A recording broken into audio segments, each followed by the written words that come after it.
श्री गुरुदेव।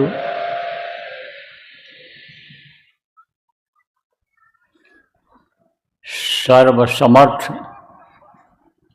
सर्वत्र स्मरणीय दाता दयाल दीन बंधु कृपा निधान परम पूज्य गुरु जी महाराज, उपस्थित सभी साधक सत्संगी नामदानी, नगर के आसपास के प्रबुद्ध नागरिक, धर्म प्रेमी बच्चियों बच्चियों, आज 10 जनवरी 2026 सायंकाल की बेला रायगढ़ छत्तीसगढ़ के इस भूमि पर अपने लोगों को जो सत्संग वचन कहने और सुनने का अवसर मिल रहा है, इसमें गुरु महाराज की, हमारे उस परम पिता की बहुत बड़ी दया हुई है। भाग्य जगह हैं। किसके जगह? आपके जगह, हमारे भी जगह, कि हमको कुछ सुनाने का अवसर मिल रहा है और आपको सुनने का। तभी तो कहा गया कि भाग्य बिना सत्संग न पावे और सत्संग बिना कोई बूझ न पावे। जब भाग्य जगता है, सत्संग मिलता है, तब हर तरह की जानकारी होती है। और नहीं तो इस अथाह के अथाह में कोटिन करो उपाय, और सत्संग बिन जाने नहीं दया दीन पर भाव। यह अथाह सागर है। अथाह सागर किसको कहते हैं? समुद्र होता है, समुद्र में कोई चीज़ अभी गिर जाए आपकी, या फेंक दो और खोजो तो मिलेगा, उसकी गहराई का पता नहीं चलता है। तब कहते हैं यह अथाह है समुद्र, अथाह समुद्र में अथाह जल है। ऐसे ये दुनिया और संसार में आदमी सुख खोज रहा है, शांति खोज रहा है, आदमी धन दौलत को पाना चाहता है, शांति पाना चाहता है, लेकिन मिल कहाँ पा रहा है? नहीं मिल पा रहा है। इसीलिए तो लोग दुखी हैं। इसीलिए कहा गया है कि भाई दया दीन पर भाव लोग नहीं समझ पाते हैं, तो धर्म करते हुए भी अब धर्म से दूर ही रह जाते हैं। देखो कितना लोग गीता पढ़ते, रामायण पढ़ते हैं, कितना लोग यज्ञ जप तप करते हैं, अनुष्ठान करते हैं, देवी स्थान पर, देवता के स्थान पर लोग जाते हैं, मत्था टेकते हैं, प्रसाद चढ़ाते हैं, बहुत प्रयास कर रहे हैं, कोशिश कर रहे हैं, लेकिन उनसे कोई चीज़ मिल पाती है? नहीं मिल पाती है, नहीं ले पाते हैं। देखो ये जो जल है देवता कहलाते हैं, सूरज देवता कहलाते हैं, चंद्रमा देवता हैं, हवा पवन देवता कहलाते हैं, अग्नि ये देवता हैं, लेकिन ये कहीं खुश हो पाते हैं? नहीं खुश हो पाते हैं। आदमी को पानी की ज़रूरत है तो सूखा पड़ जाता है, पानी की ज़रूरत है तो ओला पत्थर गिर जाता है, हवा की ज़रूरत है तो हवा बंद हो जाती है, नहीं ज़रूरत है तो तेज हवा चलने लगती है। बजाय अन्य सुख पहुंचाने के लिए दुख देने लगते हैं। जब इनके खिलाफ कोई काम होता है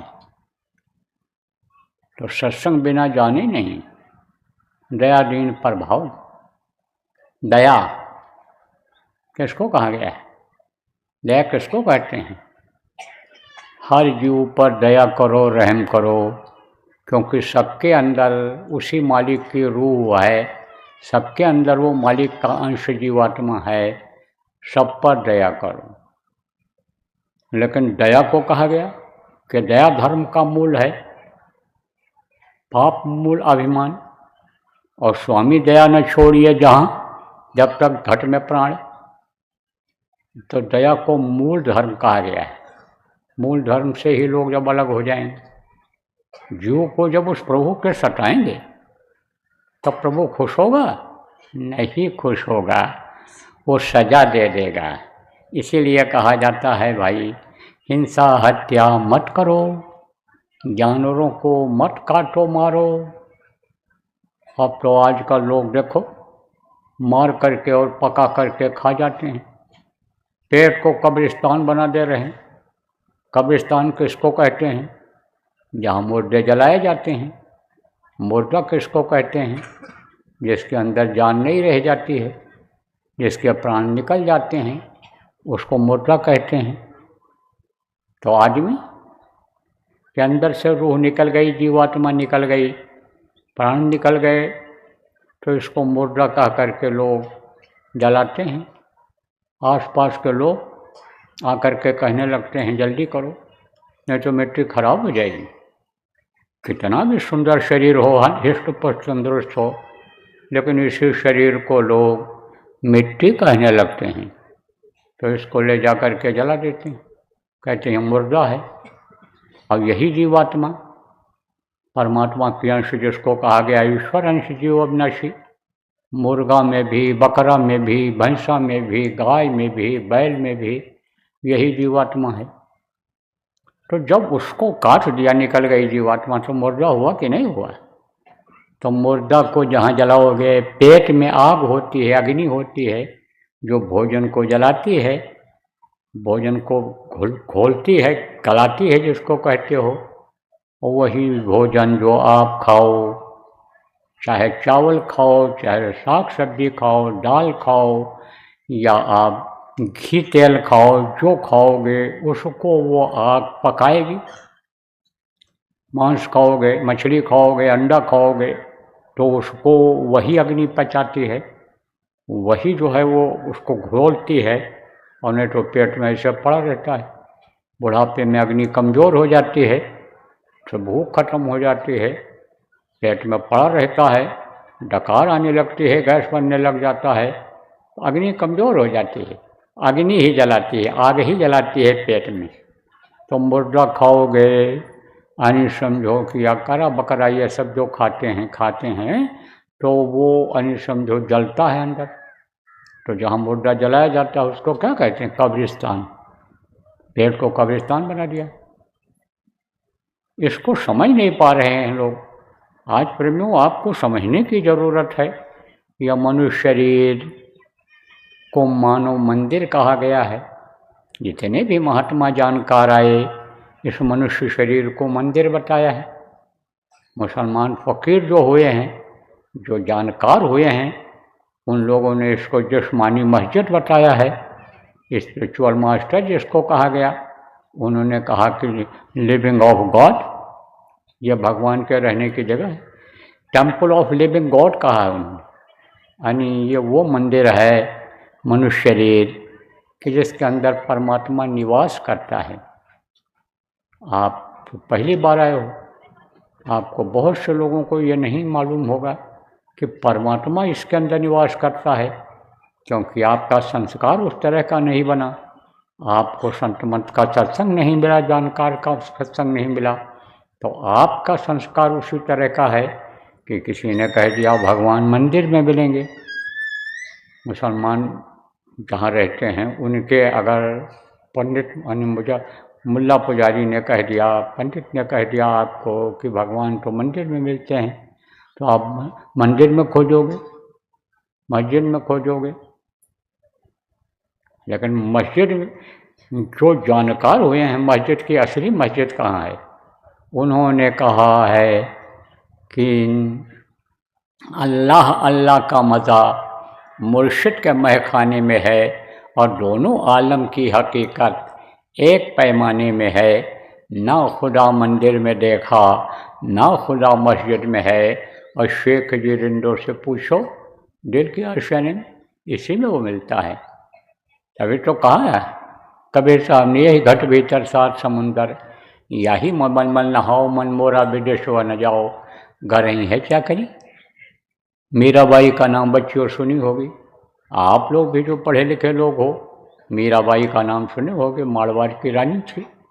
मिल गए उसको, कौन मिले, हरदास जैसे गुरु मिल गए, अब यही इल्म दे दिया जो हमको आपको मिला अपने गुरु से। प्रेमियों, जो नामदानी हो गुरु महाराज के, हमारे बाहर के हो, आप समझो कि जब मिले, ऐसे गुरु मिल गए, गुरु महाराज जैसे गुरु मिल गए, हरदास मिल गए उनको, तो अंदर में ही उसने प्रभु का दर्शन किया। और जब दर्शन किया या घट के अंदर में, तब उन्होंने कहा मीरा ने कि घट घट मेरा साइया, सूनी सेज न कोय, बलिहारी व घट का, जा घट पर घट होए। उन्होंने कहा सब के अंदर मालिक निवास करता है, प्रभु निवास करता है। अब गांव के लोग आप समझो, सीधे साधे लोग जो बैठे हो, इस बात को समझो कि यह दुनिया किसने बनाया है। तो पढ़े लिखे लोग तो बता देंगे कि भगवान ने बनाया है, दुनिया का बनाने वाला प्रभु है, भगवान है। अब अगर दुनिया बनाने वाला मिल जाए आपको, तो कोई चीज़ की कमी रह जाएगी? नहीं रह जाएगी, कोई कमी नहीं रह जाएगी। फिर तो जो इच्छा कीन्ही मन माही, और हरि प्रताप का दुर्लभ नहीं। जिस चीज़ की इच्छा करोगे वो चीज़ आपके लिए हाजिर हो जाएगी। तो क्यों ना वही एक काम कर लिया जाए कि प्रभु का दर्शन अंदर में होने लग जाए, उनकी आवाज़ सुनाई पड़ने लग जाए। क्यों ना एक काम यह किया जाए, जब ये मंदिर है, मानो मंदिर है और लोगों ने कहा है कि भगवान इसी में मिलता है, ना खुदा मंदिर में देखा, ना खुदा, कहा ना उसने, कहीं नहीं देखा। खोजे रहे, खोजते रहे, लेकिन और उलझते चले गए। किसी ने कहा चले जाओ अयोध्या में भगवान मिलेंगे। अयोध्या गए तो अयोध्या वालों ने कहा भगवान तो वहाँ काशी में मिलेंगे, आप वहाँ चले जाओ, यहाँ कहाँ भगवान मिलेंगे। अब वहाँ चले गए। फिर जब वहाँ चले गए तब किसी ने कहा द्वारिका धाम जाओ, वहाँ मिलेंगे। द्वारिका धाम जब पहुँचे तो किसी ने कह दिया बद्रिका आश्रम चले जाओ, वहाँ मिलेंगे तुम। अब वहाँ चले गए, बस ऐसे भटकते रहे। दुविधा में दोनों गई, माया मिली न राम, न राम मिले, भगवान मिले, न माया मिली। अरे घर पे रहते तो कुछ कमाते, माया घर में आती तो यह जड़ माया, रुपया पैसा कुछ आता, लेकिन भटकते रहे। जितना सुलझाने की कोशिश किया उतने ही उलझते चले गए। लिखा गोस्वामी जी ने, सत्य पुराण बहु कहो उपाई, छूट न अधिक अधिक उलझाई। बहुत कोशिश किया लेकिन उलझते चले गए। कैसे उलझ जाते हैं? कहते हैं कि इस रामायण में ये लिखा है, गोस्वामी जी महाराज ने ये लिखा, घट रामायण में ये लिखा है, अक्षेपक में ये देखो विचार आया है, और देखो किसी ने कह दिया गुरु ग्रंथ का पाठ करो, वही तुम्हारा गुरु है, उसी में उलझे रह गए। अब आप ये समझो कि किसी ने कहा कुरान पढ़ो, किसी ने कहा कि बाइबल पढ़ो, किसी ने कहा पुराण पढ़ो, बस उसी में पढ़ने में समय निकल जाता है और उलझते चले जाते हैं, उलझते चले जाते हैं लोग। तो सुलझेगा कैसे? सुलझेगा जब कोई सुलझाने वाला मिलेगा, बताने वाला मिलेगा, प्रभु का दर्शन कराने वाला अंतर में मिलेगा, तब ये सुलझेगा। और नहीं तो जितना इसको सुलझाते जाओगे ये उलझता चला जाएगा, फंसते चले जाओगे, क्योंकि बंधे पड़े हुए हो। कैसे बनते हैं? कैसे आप तो समझो कि बन जाता है क्यों? देखो प्रेमियों, जो विद्वान लोग आप बैठे हो या पुराने सत्संगी हो, आपको बताया भी गया है कि यह जीवात्मा 4 शरीर के अंदर में बंद है। सबसे अंदर में कारण शरीर है, और फिर उसके बाद सूक्ष्म शरीर है, उसके बाद में लिंग शरीर है, और उसके बाद में ये स्थूल शरीर है। यह 5 तत्वों से बना हुआ है। जल पृथ्वी अग्नि वायु और आकाश में से बना हुआ है। माँ के पेट में 9 महीने में तैयार हुआ है। ये मोटा कपड़ा है। जैसे इस समय ठंडी है तो ऊपर से कोट पहन लेते हो, मोटा रहता है, फिर स्वेटर पहनते हो, फिर उसके बाद नीचे कमीज शर्ट कुर्ता पहनते हो, फिर बनियान पहनते हो। तो जैसे ये शरीर 4 कपड़े से ढक लेते हो, ऐसे ये जीवात्मा 4 शरीर में बंद है। तो जीवात्मा तो बंद है 4 शरीर, और शरीर आपको मिल गया तो आप क्या मुक्त हो बंधन से? नहीं मुक्त हो। देखो, किसी के नाती पोता सब होते हैं, किसी के लड़के बहू होती है, किसी की पत्नी नहीं होती है, और कोई ऐसे भी हैं जिनके कोई नहीं है, कोई नहीं है। आप फिर समझो कि बाप यानी पिता माता सब चले गए दुनिया से। आप समझो शादी ब्याह किया नहीं तो बच्चे कहाँ से पैदा होंगे? लेकिन वो भी बंधे हुए हैं। मैं तो अपने को ही कहता हूँ कि मेरे पिताजी माताजी भाई यानी समझो कि अधिकांश लोग परिवार के इस दुनिया संसार से चले गए। शादी ब्याह किया नहीं तो बच्चे कहाँ से होंगे? लेकिन ये शरीर तो है, इसको भोजन चाहिए, इसको ठंडी गर्मी से बचाना है बुढ़ापे में, तो वतन चाहिए रहने का, ढकने के लिए कुछ कपड़ा चाहिए। तो ये भी एक बंधन है। अब जो सबको अपना बच्चा मान लेता है और सबके साथ बच्चे की तरह व्यवहार करता है, जो बड़े भाई की तरह व्यवहार करता है, मान लेता है, तो आप ये समझो वो ध्यान रखते हैं। बच्चे देखो बुढ़ापा में ध्यान रखते हैं, और समझो कि आप जो बड़े लोग होते हैं वो अपना छोटा समझ कर ध्यान रखते हैं। तो कोई भले दे दे, रोटी दे दे, खिला दे, कोई कपड़ा दे दे, लेकिन जो ये काम नहीं करते हैं, अपने परिवार में ही फंसे हुए हैं, परिवार को ही सब कुछ समझते हैं, तो उनको मेहनत मजदूरी करनी पड़ती है, व्यापार करना पड़ता है, खेती करना पड़ता है, नौकरी करनी पड़ती है, तब तो खाने को आता है, तब खुद खाते हैं, बच्चों को खिलाते हैं। तो ये एक बंधन है कि नहीं बंधन है? मोह का बंधन बहुत बड़ा मोह का बंधन है। मोह सकल व्याधिन कर मूला। मोह जो है व्याधा डालता है बंधन के कटने में। क्यों? क्योंकि मोह में ही आदमी फंस जा रहा है। चाहे जिस चीज़ का मोह हो, चाहे धन का मोह हो, चाहे मकान का मोह हो, चाहे गाड़ी घोड़ा का मोह हो, चाहे बीवी का मोह हो, चाहे बच्चे का मोह हो, किसी का भी मोह में आदमी निकल नहीं पाता, वो भी एक बंधन हो गया, उसमें भी फंसा हुआ है। तो अब आप ये समझो कि किसका मोह? शादी किया उसका मोह, बच्चे पैदा हुए उसका मोह, नाती पोता हो गए उसका मोह, आप पे समझो धन दौलत हो गई उसका मोह, उसी में फंसा रहता है। तो वो बंधन का ना, पहला बंधन पड़ा देह का, दूसर त्रिया जान, तीसर बंधन पुत्र विचारो, चौथा नाती मान, और नाती के कहूँ नाती होवे वाको कौन ठिकान, धन संपत्ति और हाथ हवेली, यह बंधन क्या करूं बखान, चौलड़ पचलड़ सतड़ सरी, बांध दिया तो है बहुविदितान। और मेरे बिना तुम छूटो नहीं, जीते जय दर्शनों ने कहा, जब तक ये शरीर नहीं छूटेगा, उम्र जब तक नहीं पूरी होगी, तब तक आप इस पर ध्यान नहीं दे रहे हो। और इससे छूटोगे कब? जब शरीर पूरा हो जाएगा, समय पूरा हो जाएगा। इस मृतलोक में आने का समय सबका पूरा हुआ है, आपका भी जब पूरा होगा तभी यह बंधन छूटेगा।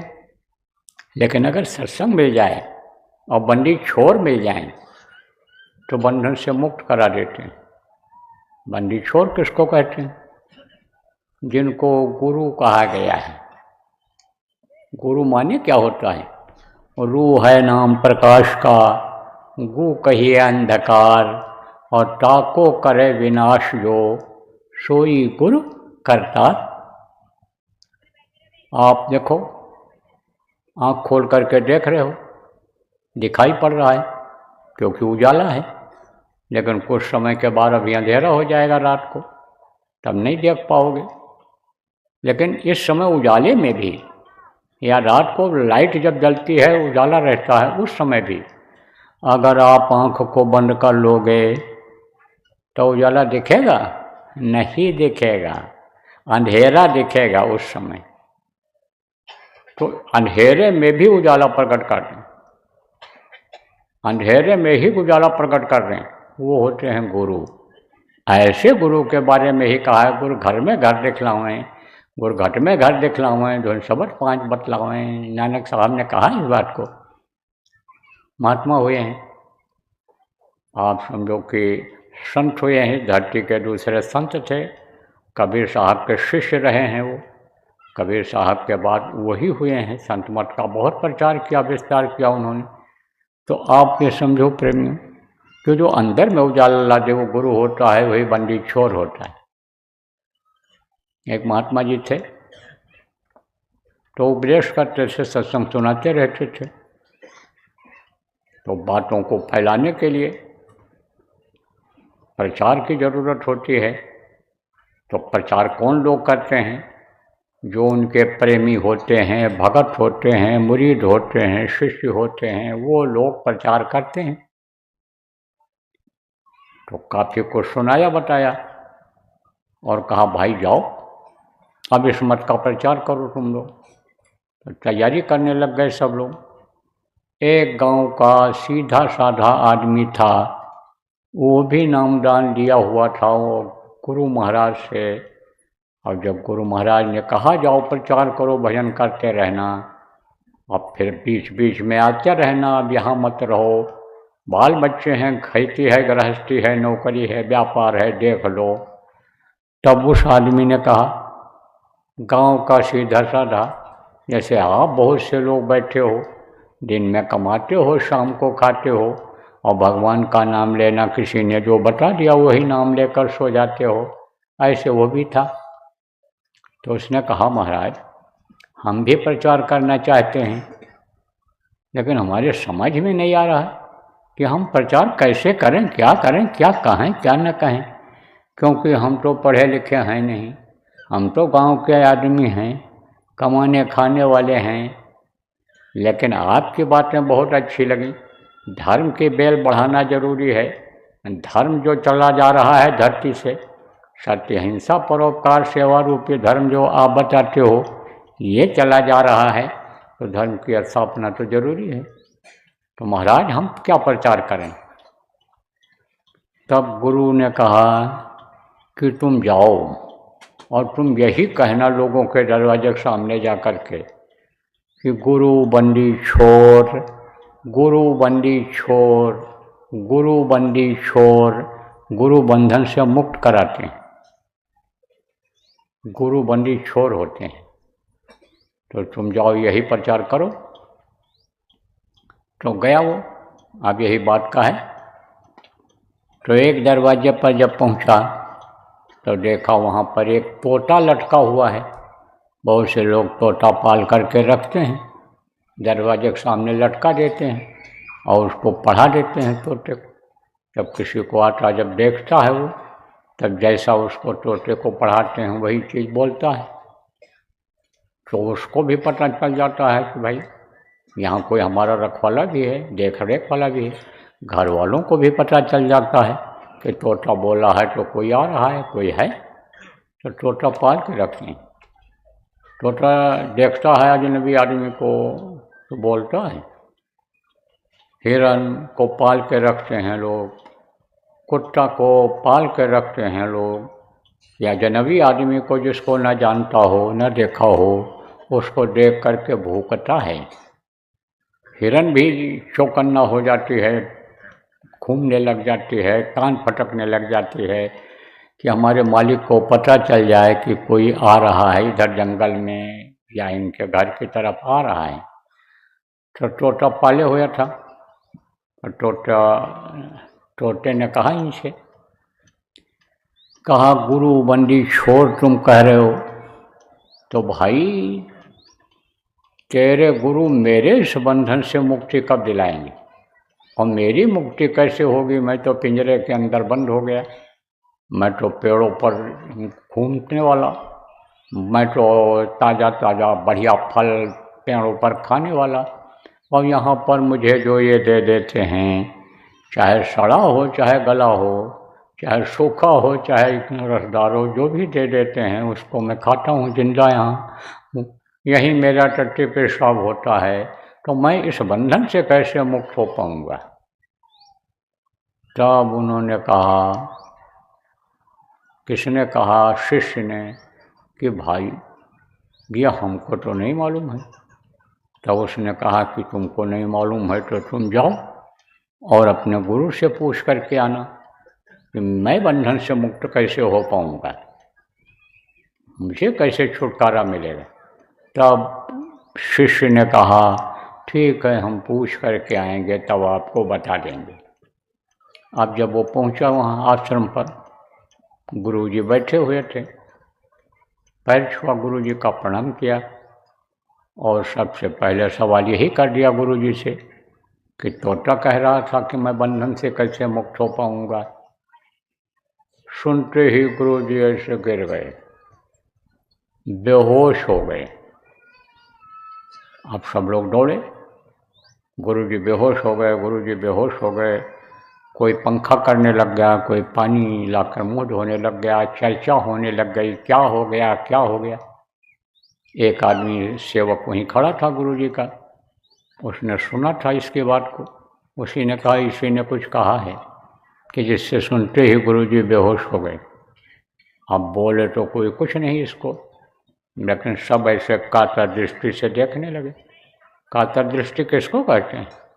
जैसे बकरा कसाई को देखता है कि देखो ये हमारे सामने ही बकरों का काट रहा है और हमको भी बांधे हुए बकरों को काट दिया इसने, हमको भी काट देगा, तो वो उसको देखता है। ऐसे देख रहे थे लोग।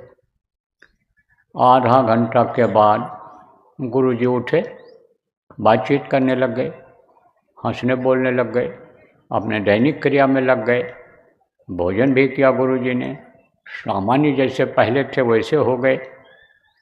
लेकिन ये तो डर गया कि रात को कोई बोला नहीं तो सुबह न हमारे ऊपर हमला करें, तो सुबह सुबह फिर चला गया, गुरु बंदी छोड़ यही बोलने लगा। जब उस दरवाजे पर पहुंचा जहाँ तोता लटका हुआ था, तब तोते ने कहा, भाई तुम पूछे अपने गुरुजी से? और इसने कहा, तुम तो हमको मरवा रहे थे, ऐसा सवाल तुमने हमसे किया कि जिसको जाकर के हम गुरुजी को जब बताए तो गुरुजी बेहोश हो गए और काफ़ी देर तक बेहोश रहे, फिर होश में आए। इतना सुनते ही तोता भी ऐसे गिरा और बेहोश हो गया। अब तो ये चल पड़ा वहाँ से कि भाई लगता है कि आंधी आफत जब आती है तब चारों तरफ से आती है।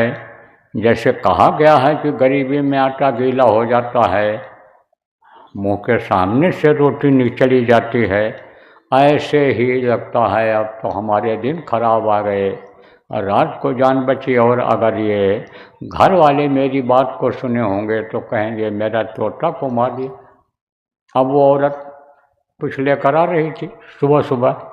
धार्मिक भावना होती है ना लोगों में, गाँव में होती है, शहरों में कोई पानी नहीं पूछता है। और गाँव में जाओ तो आओ बैठो पियो पानी, प्यासा है कोई पानी पिलाते हैं, भोजन के समय पहुंच जाए खिलाते हैं, नहीं तो रोटी पानी पूछते हैं। धार्मिक भावना अब भी गाँव में है, इसीलिए तो गाँव को जगाया जा रहा है, प्रेमियों कहा जा रहा है कि गाँव में जाओ, आप प्रचार करो, लोगों को बताओ समझाओ कि कहीं तुम्हारे जीवन का यह समय खत्म ना हो जाए, क्योंकि गिन करके सांसों की पूंजी मिली है और ये सांसों की पूंजी जब खत्म हो जाएगी तो ये शरीर धड़ाम से गिरेगा। कहीं भी रहो, इंतजार नहीं मौत करती है, धड़ाम से गिरती है और प्राण निकल जाते हैं। हाथ पैर का हिलना बंद, आँख से देखना बंद, मुँह से बोलना बंद, सब बंद हो जाता है। और जो कुछ भी आपने इकट्ठा किया है, धन दौलत रुपया पैसा, पुत्र परिवार को पढ़ाया लिखाया, सब यहीं छूट जाता है। तो भी आपने प्रार्थना किया, क्या लेकर तू आया जग में, क्या लेकर तू जाएगा, सोच समझ ले रे मन मूर्ख, आखिर में पछताएगा। कुछ न लेकर आए हो और न कुछ लेकर जा पाओगे, सब यहीं छूट जाएगा। तो इसीलिए तो कहा जाता है कि गांव में जाओ, लोगों को बताओ समझाओ लोगों को, तो गांव में धर्म होता है। तो औरत कुछ ला रही थी खाने के लिए और वो तो भाई शिष्य जो था महात्मा जी का, वो तो आगे बढ़ गया कि कहीं आफत ना आ जाए, मारपीट कोई कर दे हमारे ऊपर, कोई डंडा बरसा दे। तब औरत ने देखा, अरे तोता तो मरा पड़ा हुआ है।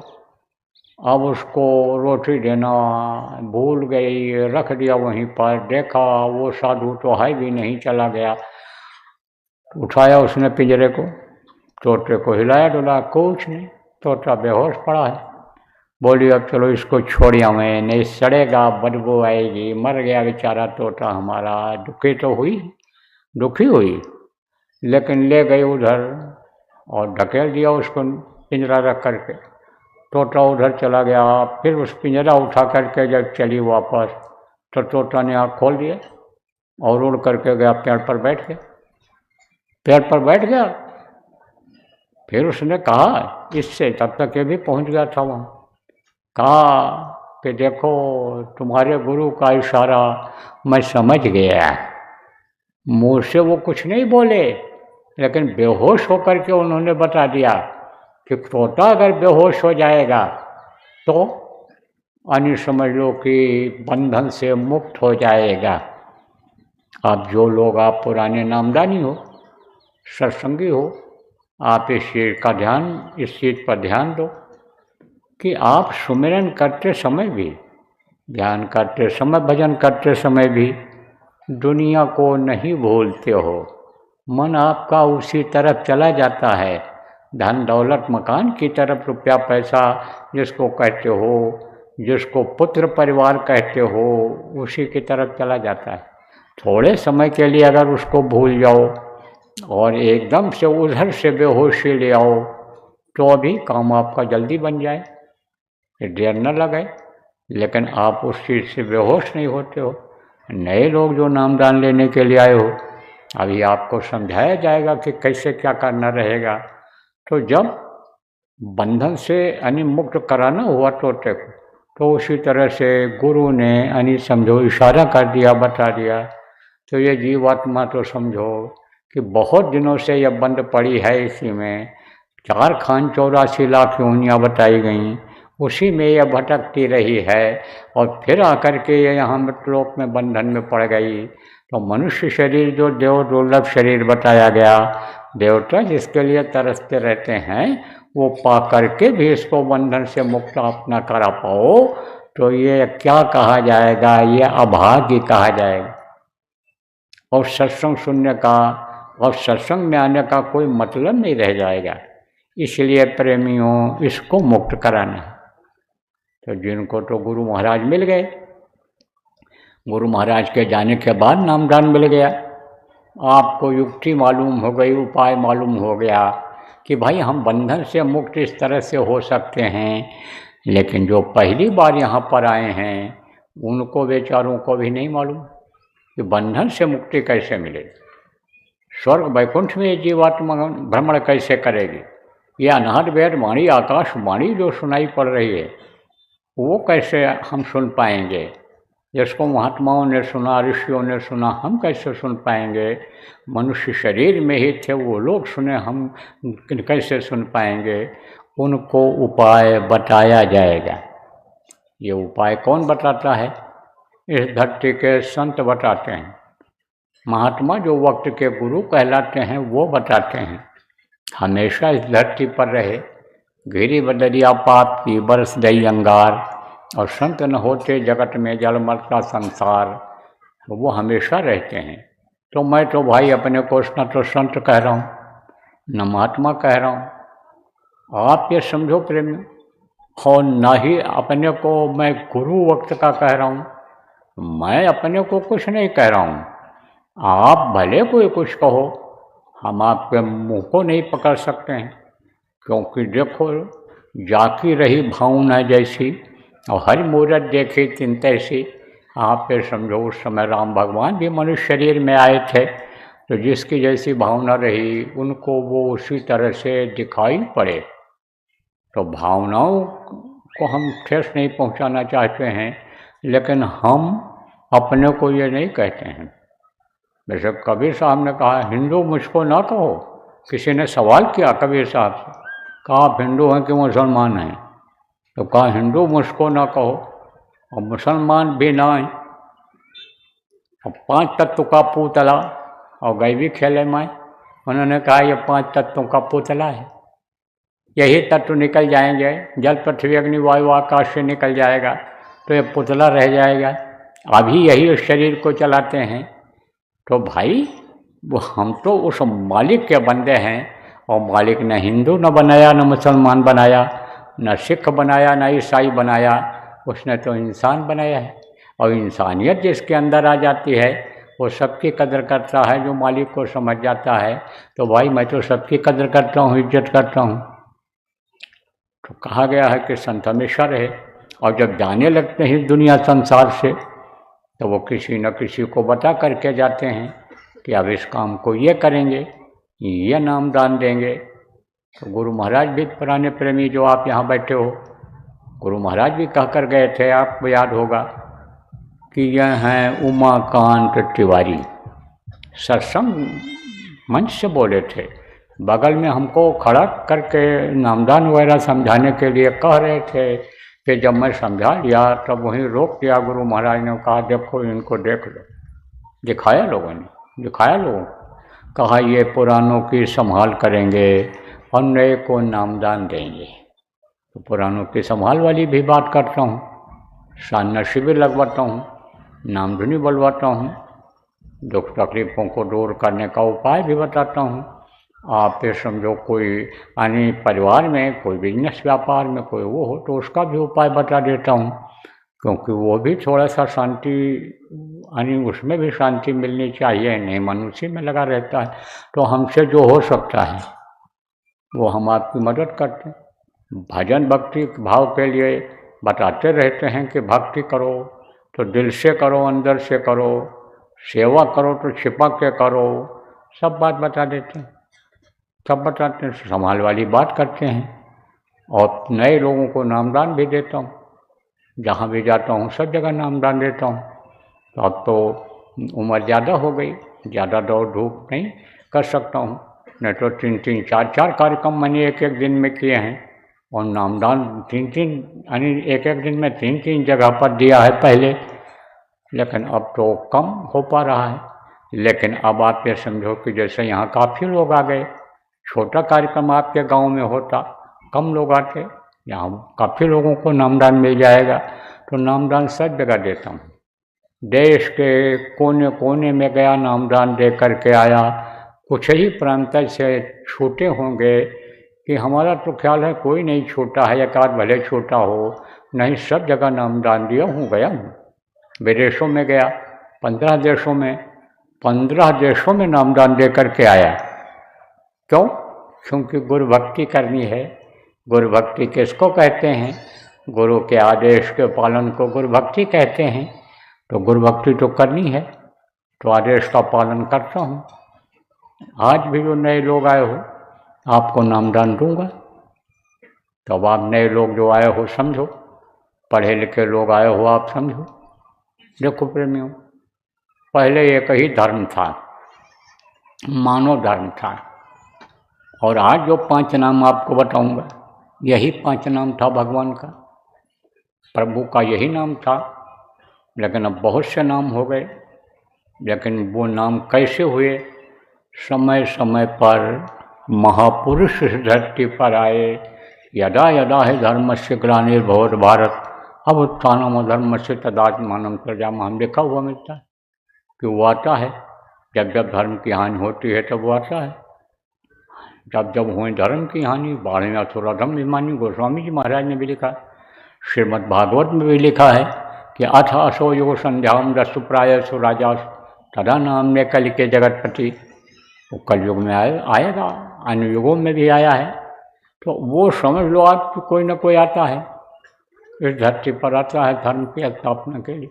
तो आता है तो वो मनुष्य शरीर में रहता है, और उन्हीं का नाम रखा जाता है जो मनुष्य शरीर में पैदा होते हैं और अच्छा काम करते हैं, धर्म की स्थापना करते हैं। उनके अंदर चमत्कार लोगों को दिखाई पड़ता है, लोगों की भलाई करते हैं, इसलिए लोग उनको भगवान मान लेते हैं, और उन्हीं का प्रचार हो जाता है, उन्हीं के नाम का। जब उन्हीं के नाम का प्रचार हो जाता है तो लोग उसी नाम को रटने लगते हैं, याद करने लग जाते हैं।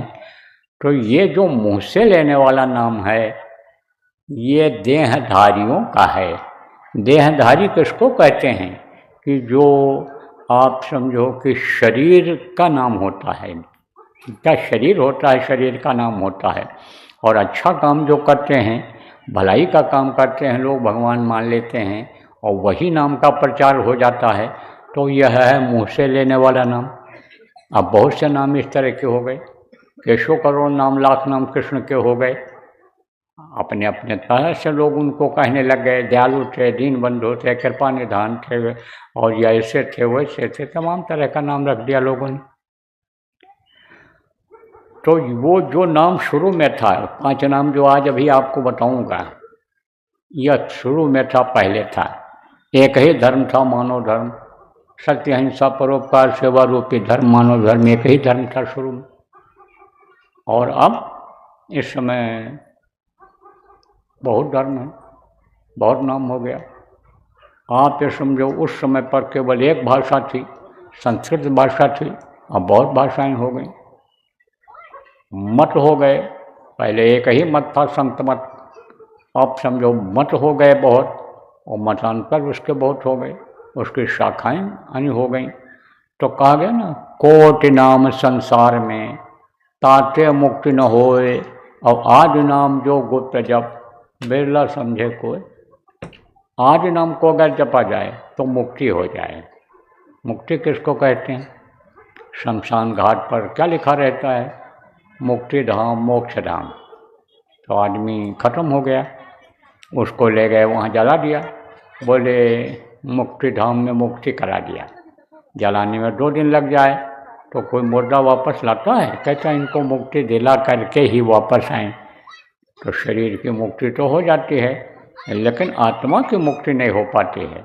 यह भटकती रह जाती है, 84 लाख योनियों में फंसी रह जाती है। इसकी मुक्ति हो जाए तो इसकी मुक्ति कब होगी? कि जब उस प्रभु की अंशीय जीवात्मा और प्रभु के पास पहुंच जाएगी, तब इसकी मुक्ति होगी।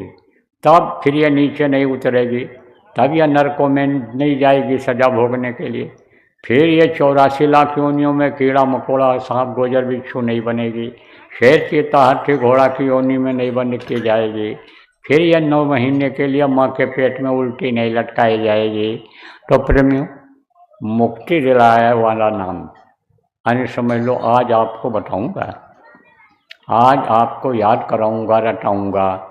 अब अगर आप याद कर लिए, रट लिए और इसको करने लग गए तो आपको सुकून शांति भी मिलने लग जाएगी, धन पुत्र परिवार में भी बढ़ोतरी, मान सम्मान इज्जत में भी बढ़ोतरी दिखाई पड़ने लग जाएगी। लेकिन विश्वास के साथ जब आप लोगे, विश्वास के साथ करोगे, तो विश्वास ही फलदायकम, विश्वास ही फल देता है। देखो प्रेमियों, स्कूल में लड़के को भर्ती कराते हो कि हमारे लड़के को स्कूल में विद्या मिल जाएगी, पढ़ लिख ले जाएगा, कलेक्टर कमिश्नर बन जाएगा, विश्वास करते हो, अभी तो भर्ती कराते हो। दवाई लेने जाते हो डॉक्टर के यहाँ कि हमारा रोग ठीक कर देंगे, दवा दे देंगे, विश्वास के साथ जाते हो। ऐसे विश्वास करना जरूरी होता है, आजमाइश करना जरूरी होता है। डॉक्टर ने कहा जाओ दवा खाओ, 3 दिन खाना, 8 दिन खाना, और आपने 2 दिन खाया बंद कर दिया तो दवा कहाँ से फ़ायदा करेगी? पूरा साल पढ़ना पड़ता है, तब यानी समझो कि पास होता है, सर्टिफिकेट मिलता है। और 2 महीना आप पढ़ कर के छोड़ दोगे स्कूल में तो कहाँ से सर्टिफिकेट मिलेगा, पढ़ पाओगे? तो विश्वास जरूरी होता है। तो विश्वास के साथ ये जो नाम आपको बताऊंगा, करोगे तो फायदा दिखेगा। तो 5 नाम आज आपको बताऊंगा। वो नाम बताऊंगा जिसके लिए गोस्वामी जी ने कहा, नाम लिया तो बहुत सिंधु सुखाही, सुजन विचार करो मनमाही, नाम लेते ही बहुत सागर सूख जाए। वो नाम आपको बताऊंगा। तो यह है 5 नाम। अब जिसका नाम होता है, रूप होता है, जिसका उसका स्थान होता है, और उसकी होती है आवाज़। जैसे आपका नाम है और आपका रूप है, ये चेहरा है, और आप कहीं रहते हो, आपका स्थान है। ऐसे ही 5 नाम है ये। जब 5 धनी हैं, आप भगवान कह लो, भगवान कहते हो, तो ये 5 हैं। इनका नाम है, इनका रूप है, इनका स्थान है, इनकी आवाज़ है, वो मैं आपको बताऊंगा, वो मैं आपको समझाऊंगा। जितना आप समझ सको समझ लेना, जितना आप याद कर सको याद कर लेना, जितना आप कागज़ पर लिख सको लिख लेना। रिकॉर्ड कोई मत करना, रिकॉर्ड करके किसी को मत सुनाना, लिख कर भी नए आदमी को मत देना आप, नहीं तो उसका कोई फ़ायदा नहीं होगा और आपसे अगर ये नाराज़ हुए तो नुकसान हो जाएगा। तो जितना भी आप याद कर सको याद कर लो, नहीं तो पुराने लोगों से पूछ करके लिख लेना, याद कर लेना, और जब याद हो जाए तब कागज़ को फाड़ करके कहीं सुनसान जगह पर फेंक देना। बताना मत किसी को, बताओगे कोई फ़ायदा उसका नहीं होगा, आपके बताने से कुछ नहीं होगा। उसके मुँह से सुनना जरूरी होता है, जिसको वक्त के महापुरुष आदेश दे करके जाते हैं।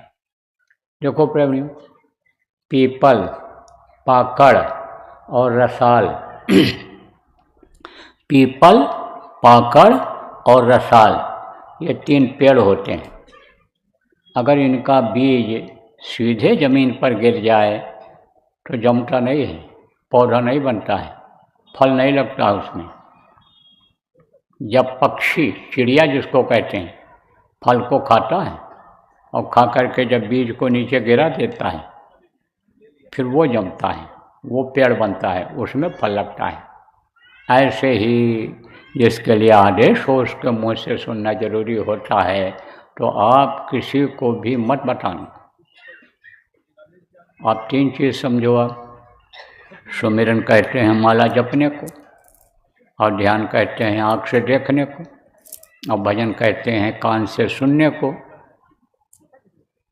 तो सुमिरन तो अभी आपको बताऊंगा, समझाऊंगा, लेकिन ध्यान आँख से देखने का यानी आप जानते हो, कुछ लोग ध्यान लगाते भी हो। तो इस तरह से जब ध्यान लगाओगे, जो नहीं जानते हो अभी लगवाऊंगा, बताऊंगा आपको।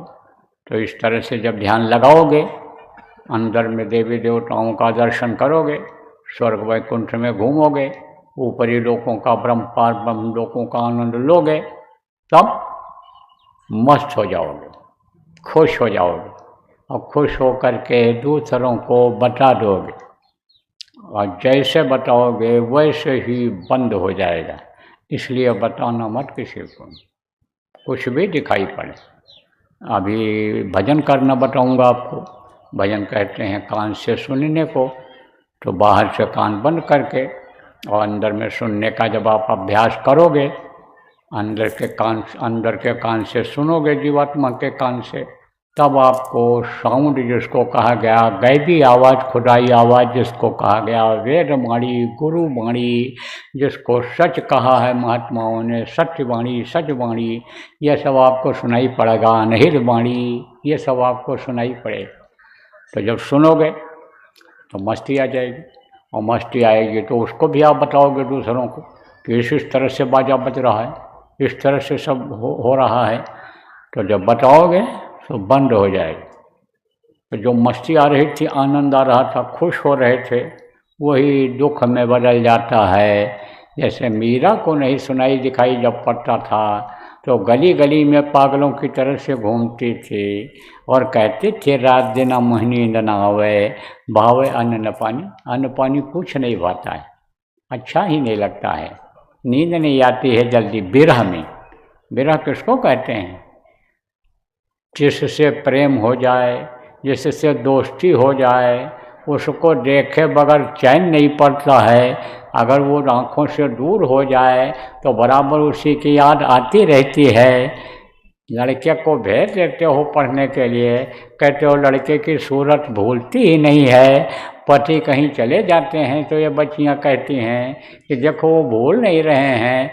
पत्नी अपने मायके चले जाती है तो पुरुष कहता है भूल नहीं रही है। ऐसे ही आप ये समझो कि विरह सताती है, याद सताती, तो आप बताना मत किसी को। बता दोगे तो बंद हो जाएगा, जो कुछ दिखाई सुनाई पड़ेगा। अब आप समझो 3 चीज, 3 आँख, 3 कान और 3 नाक। तो कहोगे ये कैसे? नए लोग कहोगे ये कैसे? देखो प्रेमियों, दो आँखें ये बाहर हैं, जिससे बाहर की चीज़ें आप देखते हो, और एक आँख है जीवात्मा में। जीवात्मा कहाँ बैठी है? यहाँ से दिखाई पड़ती है, जब ध्यान लगाओगे तो दिखाई पड़ेगी। एक आँख उसमें है। उससे क्या दिखाई पड़ता है? स्वर्ग, वैकुंठ, देवलोक, सूर्यलोक, चंद्रलोक, ब्रह्मालोक, विष्णुलोक, शिवलोक, इनकी माँ का आद्या महाशक्ति का लोक, पिता काल भगवान का लोक, ब्रह्मलोक, पार ब्रह्मलोक, सतलोक, अलख लोक, अगम लोक, अनामी लोक, तो बहुत से लोक ऊपर में, वो उससे दिखाई पड़ते हैं अंदर वाली आँख से। तो 3 आँख हो गई, 2 आँख ये बाहर और 1 आँख अंदर, 3 आँख, और 3 कान, 2 कान ये बाहर। इससे बाहर की आवाज़ सुनाई पड़ती है, और अंदर में जीवात्मा 1 कान है, तो जीवात्मा से ऊपरी लोगों की आवाज़ सुनाई पड़ती है। तो 3 कान, 3 आँख और 3 नाक। कहोगे भाई नाक कहाँ से 3 हो गई? नाक तो ये कहीं दिख रही है। नाक दिख नहीं रही। नाक के ऊपर ये जो जैसे नाले के ऊपर पुल बना दिया जाए तो नाला नहीं दिखता है, पुल दिखता है। ऐसे ही ये ढकने के लिए बना दिया उसने। किसको? ये जो गंदगी निकलने वाली जगह है, जिसको यानी समझो सुराख कहते हो, नाक के नीचे का सुराख, यही नाक है। यही नाक है। कहते हैं ना कि तुम्हारा लड़का नालायक निकल गया।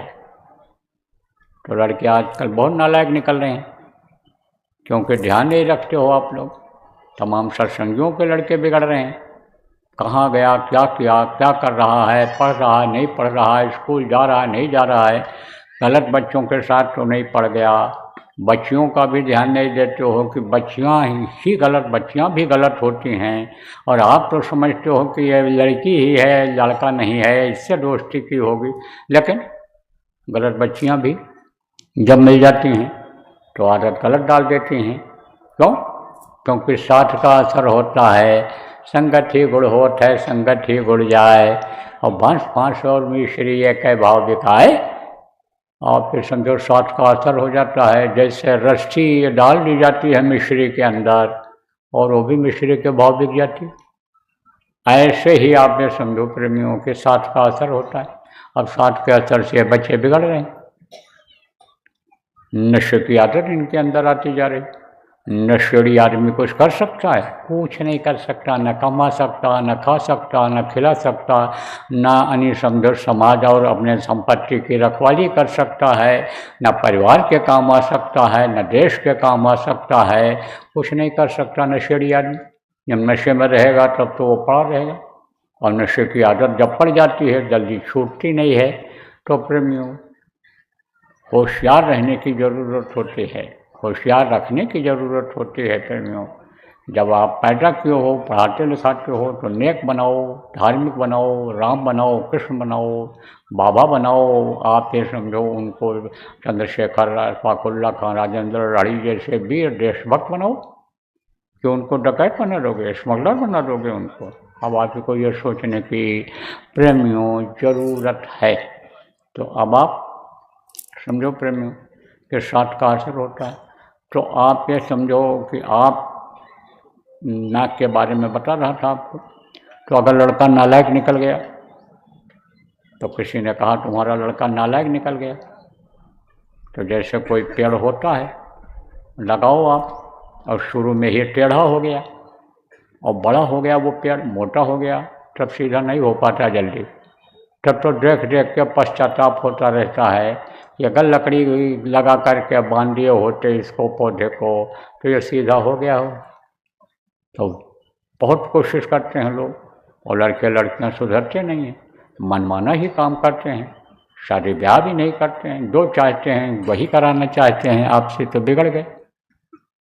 तो कोई बिगड़ गया, मान लो लड़का, और किसी ने कहा कि लड़का तुम्हारा बिगड़ गया, क्या बताऊँ, नहीं मानता है। चलो भाई क्या मानेंगे, मान लिया कि नाक के अंदर की बाल निकल गई,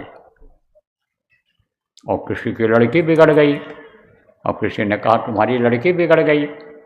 कहोगे रे भाई तब तो नाक कट गई, नाक ही कट गई, इज्जत चली गई। तो ये क्या है नाक? ये यानी सब कुछ है इस शरीर का। नाक अगर न होता तो ये शरीर न होता। अब आप कहोगे भाई नाक की कैसे कीमत है? इन सुराखों की कीमत है। अच्छी हवा ये सुराख अंदर ले जाते हैं और 10 प्रकार के प्राण हैं, वो इस शरीर को चलाते हैं। कैसे क्या क्या चीज़ें हैं इसके अंदर, आज सब बताने का समय नहीं है।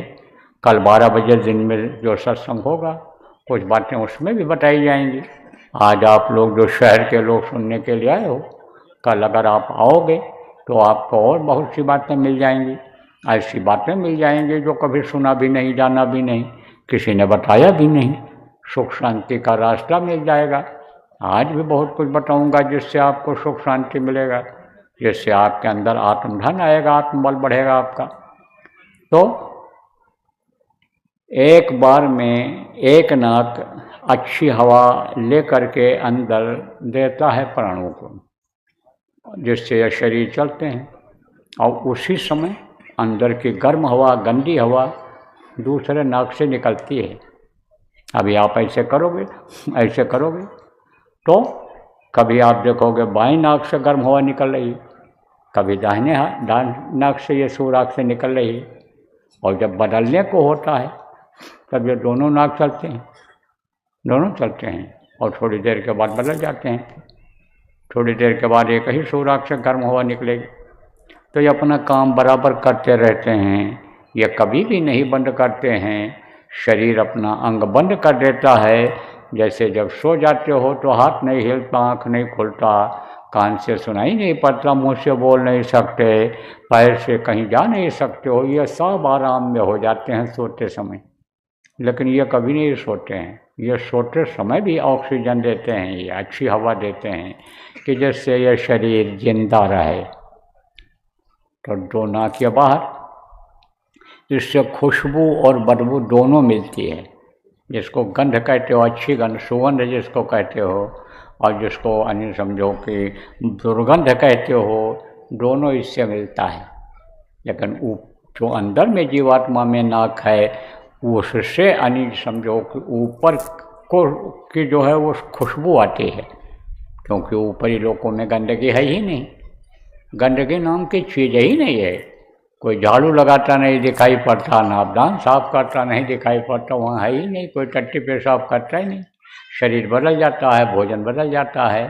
तो प्रेमियों, वहाँ जो बढ़िया सुगंधित हवा चल रही उसकी खुशबू अंदर जीवात्मा की नाक लेती है।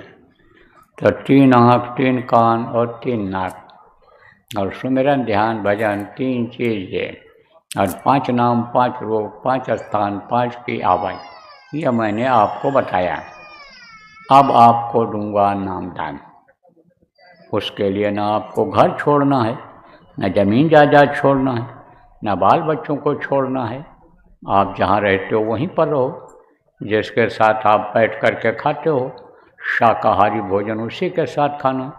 शाकाहारी किसको कहते हैं? साग सब्जी, दूध, मलाई, मेवा, मिष्ठान जो मनुष्य के लिए भगवान ने बना दिया वो शाकाहारी कहलाता है। और मांस ये जानवर खाते हैं वो उनका आहार है। जैसे देखो चूहा बिल्ली खाती है, बिल्ली को कुत्ता खा जाता, कुत्ते को शेर खा जाता, अन्य जंगल के जानवर खा जाते हैं। तो वो एक दूसरे का आहार बना दिया है, भोजन बना दिया है। तो ये उनका भोजन है, वो मांसाहारी भोजन है। उसको आप मत खाना, उसको आप छोड़ देना। हमारी अर्जी है आपसे, प्रार्थना है कि आप मांस मत खाना, चाहे पशु का हो, चाहे पक्षी का हो, जमीन पर चलने वाले जानवर का हो, आसमान में उड़ने वाले पक्षी का हो, या पानी में रहने वाली मछली, मगरमच्छ, कछुआ हो, उसको आप मत खाना। मछली मत खाना, मांस मत खाना, अंडा मत खाना, बहुत गंदी चीज़ है। लेकिन उसमें भी जान रहती है। देखो अंडा जब फूटता है तब क्या निकलता है? मुर्गी का बच्चा। तो वह भी पाप लगता है, हिंसा का पाप लगता है। कि आपने आप एक ने जान मार दिया, आप उसको उबाल दिए, उसको तोड़ के खा गए, तो अब वो बच्चा नहीं पैदा होगा, मुर्गे का बच्चा नहीं पर निकलेगा, तो पाप लगता है। आप ये भी बता दें कि है क्या मुर्गी का अंडा? ये माताएं मासिक धर्म होती हैं, तो खराब खून इकट्ठा हो जाता है, उसका बच्चा बन जाता है, मुर्गियों का खराब खून और उनके लैट्रिन पेशाब का खराब हिस्सा जब इकट्ठा हो जाता है तो वही अंडा बन जाता है। बड़ी गंदी चीज़ है, अंडा मत खाना। बाकी आप आज़ाद हो, है तो आप अच्छा खाओ, है तो अच्छा पहनो, अच्छे घर में रहो, हमारी तरफ से पूरी छूट है, कोई रोक टोक आपके लिए नहीं है। बस यही है कि आप अपनी बुराइयों को छोड़ जाओ, बुरे कर्म मत करना, कि जिससे कर्म के बंधन में बंधे रह जाओ, कर्मों से मुक्त ना हो पाओ, लौट लौट 84 आया, लौट लौट करके यहीं आना पड़े, जन्म लेना पड़े, तकलीफ झेलना पड़े, यह काम आप मत करना। मेहनती ईमानदारी की कमाई करोगे तो उसमें आपको बरकत मिलेगी। पुराने लोगों से पूछ लेना कि बरकत कैसे मिलती है, तो ये आपको बता देंगे कि बरकत ऐसे मिलती है, ऐसे पहले लोगों को मिलती रहती। एक कमाता था 10 खाते थे, अब 10 कमाते तो भी नहीं पूरा पड़ता है, तो बरकत ख़त्म हो गई लोगों, बरकत मिल जाएगी आपको। कोई अगर आप ऐसा जीव हिंसा हत्या वाला काम करते हो, अंडा की दुकान करते हो, मांस बेचते हो, बंद कर दो, मांसाहारी होटल चलाते हो, बंद कर दो, शाकाहारी चलाओ, बरकत मिल जाएगी। आप लोग जो यानी दुकान करते हो, दूसरा धंधा कर लो, उसमें बरकत मिल जाएगी। आप बहुत लोगों को मिली, बताया गया, बंद कर दिया, छोड़ दिया, अब देखो बहुत मज़े में है। तो 23 घंटा यानी समझो कि 24 घंटा होता है, 24 घंटे में 21 घंटा आप अपने शरीर के लिए काम कर लो, कमा लो, इसको खिला लो, इसकी देख रेख कर लो, बाल बच्चे हैं उनकी देख रेख कर लो, माता पिता हैं, बाल बच्चे नहीं हैं, माता पिता हैं, उनकी सेवा कर लो, गाय बैल पाले हो, कोई भी जानवर पाले हो, उनकी देख रेख कर लो, उनको खिला दो, उनके रहने की जगह बना दो, उनको बांध दो, छोड़ दो, सब काम कर लो। लेकिन 3 घंटा समय अब इस समय कलयुग में निकालना पड़ेगा आपको, तभी इस जीवात्मा का उद्धार हो पाएगा। क्योंकि अब मन कलयुग में बहुत चंचल होता जा रहा है, मन ये रुकने का नाम नहीं लेता है। मन तभी रुकेगा जब थोड़ा देर तक आप बैठोगे। आप 3 घंटे का समय 24 घंटे में से निकाल लो, 3 बार में निकाल लो, वो आपके ऊपर है। तो आप अपने आत्मा के कल्याण में निकालो समय, ये फंस जाएगी ये जीवात्मा, ये अमन चैन को छीन लेगी आपके, ये समय जो आप अन्य कामों में लगाओगे। तो प्रेमियों, ये जरूर कहता हूँ भाई, समय निकालना, बाकी और कुछ नहीं।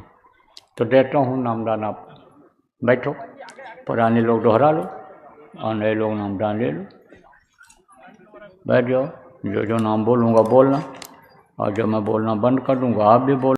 खोल दो आँख और कान, खोल दो आँख और कान, खोल दीजिए। इसको कहते हैं भजन। इसी तरह से भजन बराबर करना रहेगा। तो सुबह का समय बहुत अच्छा होता है, सुबह जल्दी उठ गए और हाथ मुँह धो दिया, आलस्य दूर हो गया है, तब कपड़ा डाल के बैठ गए, करके देखो कितना आनंद आता है। सुबह बहुत अच्छा रहता है, ब्रह्म मुहूर्त कहलाता है, आखिरी पहर होता है। 8 पहर बताएगा ना, 8 पहर का प्रेम प्रेम सब कोई कहे, प्रेम में कीन्हा कोय, और 8 पहर भी ना रहे, प्रेम कहवे सोए। 8 पहर होता है 24 घंटे में, 3-3 घंटे का। शुरुआत कब होती है? सूर्योदय से लेकर के और दूसरे दिन सूर्योदय तक माना जाता है।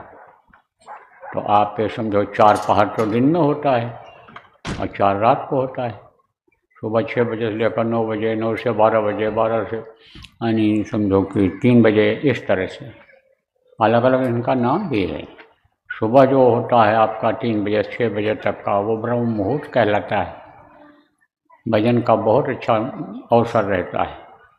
तो आप भजन करना, करके देखना। इसमें कोई पढ़ा लिखा अनपढ़ की बात नहीं है, इसमें कोई गरीब अमीर की बात नहीं है, इसमें कोई सवर्ण और आदिवासी और हरिजन की बात नहीं है। इसमें तो मनुष्य हो और नामदानी हो, उसको मिले हों गुरु और नाम बताए हों, भजन ध्यान को सिखाए हों, कोई भी बैठ सकता है, ले सकता है। उस मालिक का बड़ा लंबा हाथ है। तो प्रेमियों, अब इस कार्यक्रम का आज का होगा समापन। एक प्रार्थना मैं बोलूँगा, आप सब लोग दोहराइएगा, और उसके बाद फिर कल होगा दोपहर में। तो जो आसपास के लोग आप आए हो, आप कल फिर आ जाना। जो घर के लोग नहीं आ पाए हैं उनको भी लेते आना। सत्संगियों, बहुत बड़ी गलती करते हो कि घर के लोगों को नामदान दिलाकर भजन नहीं कराते हो। यही बच्चे बिगड़ जाएंगे, यही लोग आपके दुश्मन हो जाएंगे जिनसे बहुत प्रेम करते हो। लेकिन अगर सत्संगों में आने लगेंगे और बिगड़ भी रहे होंगे तो सुधर जाएंगे। सठ सुधर सत्संगत पाई, पारस परस कुधार सुहाई। सत्संग सुनेंगे तो सत्संग से सुनने से क्या होता है, आदमी हैवान से इंसान बन जाता है, और जब भजन करने लगता है तो इंसान से भगवान हो जाता है। इसलिए नामदान का अवसर मिला है। 2 दिन का ये जो कार्यक्रम है फ़ायदा उठाने का, उसमें सबको उठा लेना चाहिए, समझा के ले आना। बहुत से लोग तो पूरे परिवार को नामदान दिलाते हैं। कुछ तो ऐसे भी भगत टाइप के लोग हैं कि पहले जहाँ लड़के की शादी होने को होता है, उसको पुत्र वधू को अपने पहले नामदान दिलाते हैं, फिर शादी करते हैं। कहते हैं भाई कैसे भोजन खाएंगे उसका बनाया हुआ, क्योंकि सत्संगियों का ही बनाया हुआ खाते हैं। निगुरा मुझको ना मिले पापी मिले 1000, एक निगुरा के शीश पर लख पापी का भार। कबीर साहब ने कहा है कि निगुरा ना मिले हमको, उसके सिर पर लाख पापियों का बोझा होता है। तो सोच है लोगों की कि पापी के हाथ का बनाया खाएंगे तो पाप कर्म लगेंगे, तो पहले नामदान दिलाते हैं। शादी हुई तुरंत पता लगाते रहे, बहुओं को नामदान दिला दिया। बहुत से लोग अपने नौकर चाकर जो भी हैं उनके सबको नामदानी बना देते हैं, सब नामदानी हो जाते हैं कि जिससे नामदानियों के बीच में ही रहना पड़े हमको। तो मौका है, नामदान दिलाना पुण्य का काम है। आपको बहुत बार बताया गया, तो आप चूकना मत। और नए लोग जो हो, आप विश्वास करो, हमने तो खूब देखा सुना समझा। गुरु महाराज कहा करते थे तुम्हारा कोई नुकसान नहीं होगा, तुम सत्संग में चले आना। हम ही को बताया। मध्य प्रदेश में इंदौर है, इंदौर में एक को बताए हमको, बहुत पुराने सत्संगी थे, कि हमारी दुकान कोने में थी, उधर नहीं चलती थी। गुरु महाराज पर विश्वास किया, भरोसा किया, और गुरु महाराज के आदेश के पालन में मैं लगा रहा। तो ग्राहक जब आने लगे, दया हुई, तो उनसे मैंने पूछा कि यह दुकान के बारे में आपको किसने बताया। बोले एक बाबा जी मिले थे, उन्होंने कहा बच्चा कहाँ। उनको जब मैंने प्रणाम किया तब उन्होंने कहा बच्चा कहाँ जा रहे हो। बोले सामान खरीदने। बोले वो आगे गली है उसी में चले जाओ, उसके यहाँ अच्छा सामान और आपको मुनासिब रेट पर मिल जाएगा। जब बताने लगे तो आँख से आंसू निकले। गुरु महाराज कहा करते थे कि तुम दुकान बंद करके चले आओ और लौट करके जाना, तो आमदनी को नोट कर लेना। तुमको मिलावट करने की ज़रूरत नहीं रहेगी, कम तोलने की ज़रूरत नहीं रहेगी, तुम्हारी बिक्री बढ़ जाएगी। अरे कभी तो ऐसा बोले कि तुम्हारे यहाँ एक ही ग्राहक मैं भेज दूँगा, और दिन भर का तुम्हारा मेहनत का वो आपके यहाँ कई सामान खरीद करके दिन भर के मेहनत का आमदनी आपको एक ही ग्राहक देकर चलाएगा। तो प्रारब्ध पर विश्वास करो, गुरु पर विश्वास करो, नुकसान कुछ नहीं होगा। और भी आपको बता दें, उत्तर प्रदेश में गौतम बुद्ध नगर है, वहाँ एक आदमी आप समझो कि नौकरी करता था। गुरु महाराज ने ऐलान कर दिया कि काफिले में चलना है, चल पड़ो प्रेमियों। काफिला निकालते थे गुरु महाराज। गुरु महाराज के दया से मैंने भी खूब काफिले निकाले शुरू में, आठ 9,000 गाड़ियाँ, मोटरसाइकिलें कई हज़ार साथ में। तो गुरु महाराज भी इसी तरह निकालते थे। कई प्रांतों में गुरु महाराज गए, मैं भी कई प्रांतों में गया, बहुत काम किया प्रेमियों ने, वर्ल्ड रिकॉर्ड तक बनाया उस काफिले में। तो आप ये समझो प्रेमियों कि गुरु महाराज ने ऐलान किया कि काफिले में चलना है। तो उसने अपने मालिक से कहा, फैक्ट्री में काम करता था, बोला हमको साथ छुट्टी चाहिए, 3 महीना लगेगा। अरे बोले तू हमको बर्बाद कर देगा, इतना काम मैंने ले रखा है तुम ही लोगों के बदौलत, कैसे होगा, तुमको छुट्टी नहीं जाना है। फिर बोला कुछ दिन के बाद कि साहब हमको जाना ही है छुट्टी। अरे बोले नहीं जा भैया, कैसे जाएगा। उस दिन फिर नहीं बोला, फिर बोला कि साहब हमको छुट्टी चाहिए, हम काफिले में जाएंगे। बोले जा तो तू चला तो जा, लेकिन आना मत फिर काम पर, तेरी छुट्टी कर दे रहे हैं, जा तू जा, काफिला अपना मनमानी कर रहा है। भैया चला गया। अब आप ये समझो जब लौट करके आया, काम पर नहीं गया, तो मालिक ने ही पूछा और लोगों से, अरे भाई वो कहा था तो लौटा। तो कहे हाँ साहब लौटा, अब तो टाइम पूरा हो गया उनका, आ गया। फिर एक आदमी और बोला कि हाँ आ गए, काफिला लौट आया, हमारे पड़ोस के भी लोग गए थे, लौट आया। तब उन्होंने कहा उसको बुलवा लो, मालिक ने। तब गया, जब गया तो जैसे पहले अपना प्रणाम करता था। गुरु महाराज ने कहा भाई बड़ों का पैर छोलो, बड़ों का प्रणाम कर लो, आप तो समझो जो आपकी मदद करता है उसके एहसानमंद रहो। तो वही सब सीख उसके अंदर में थी। तो कहा, मालिक ने कहा उस आदमी से, सत्संगी से, कि अरे तू आ गया। हाँ साहब आ गए। कहाँ गया था, बताया सब। क्या बताया बाबा जी ने, सुनता रहा। तब कहा अच्छा ये बता कि तू आया क्यों नहीं काम पर जब लौट करके आया। तो कहा साहब आप ही ने कहा था कि अब मत आना, इसलिए मैं नहीं आया। बोले अच्छा हाँ साहब। बोला अच्छा चल तू काम पकड़ ले, अपना काम कर। काम करने लगा। फिर बुलाया, और लगन से और मेहनत से में काम करने लग गया।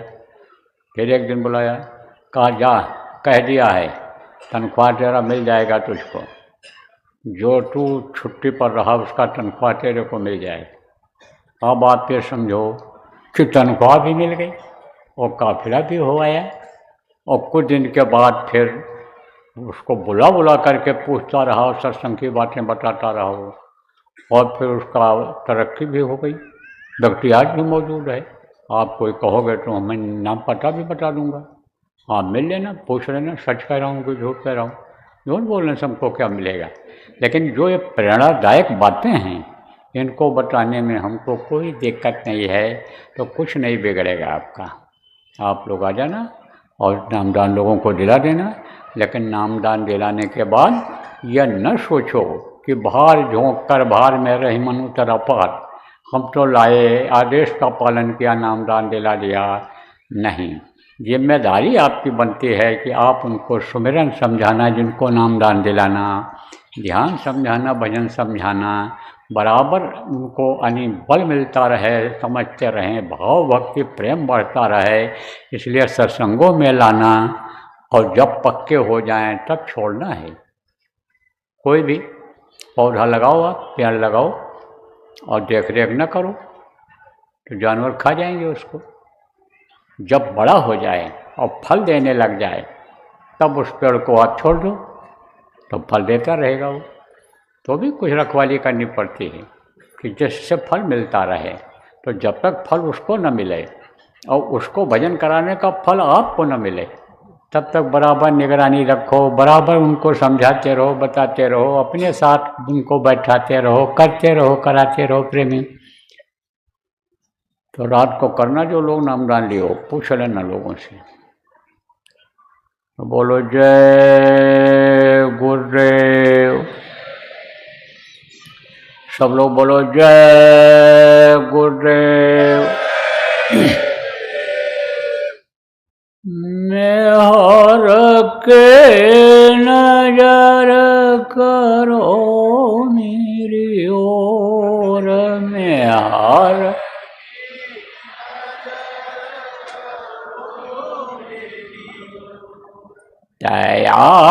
के नजर करो मेरी ओर दया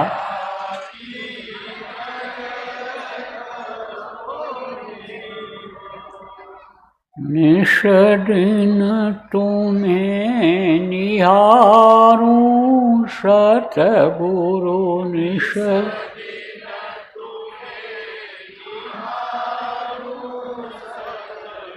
जैसे चंद्र चकोर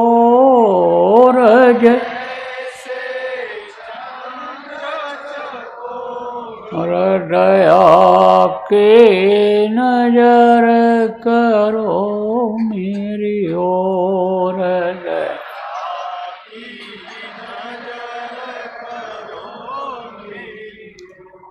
जानू न कौन भूल हो ये तन से जान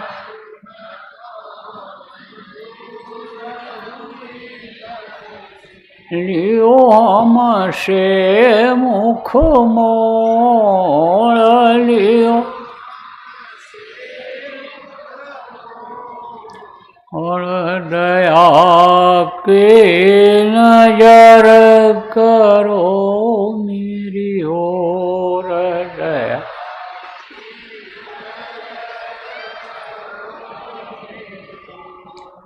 बालक जानी चूक विसराओ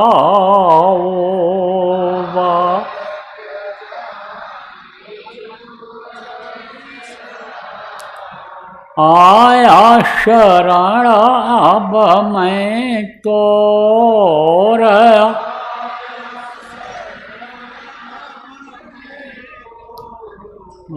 दया के नजर करो मेरी ओर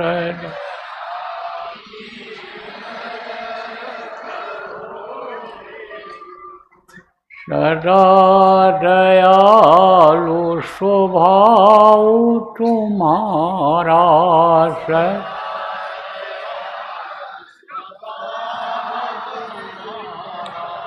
मेरी बेरिया कसब कठोर मेरी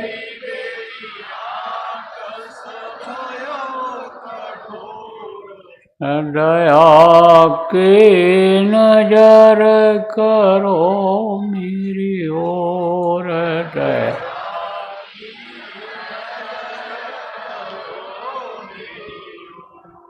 शरणागत की लाज न राखो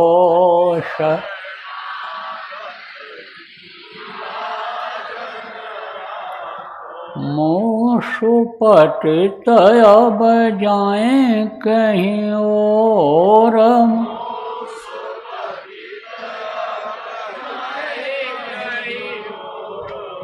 दया के नजर करो मेरी ओर दया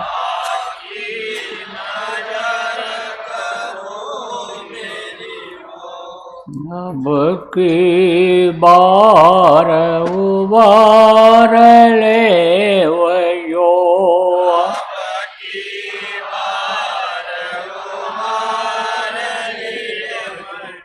फिर न धरब पग यही मग और फिर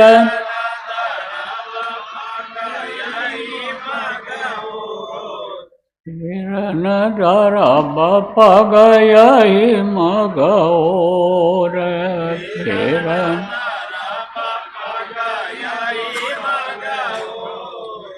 दया के नजर करो मेरी ओर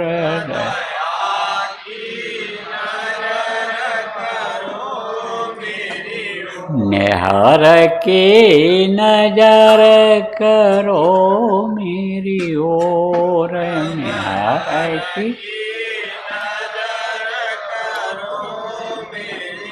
जय गुरुदेव जय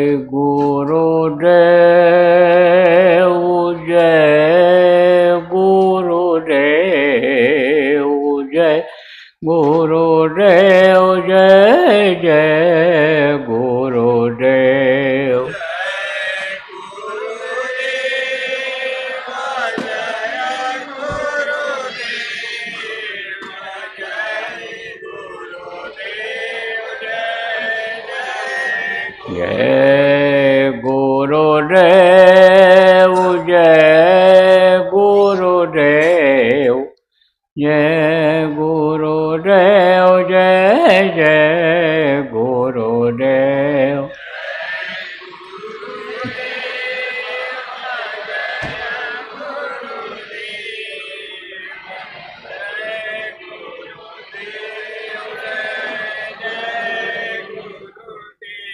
इसी तरह से नाम ध्वनि बोलनी रहेगी। कब? अभी जब अखंड नाम ध्वनि चलेगी 72 घंटे की, जगह जगह लग जाए। आज आप लोग आए हो,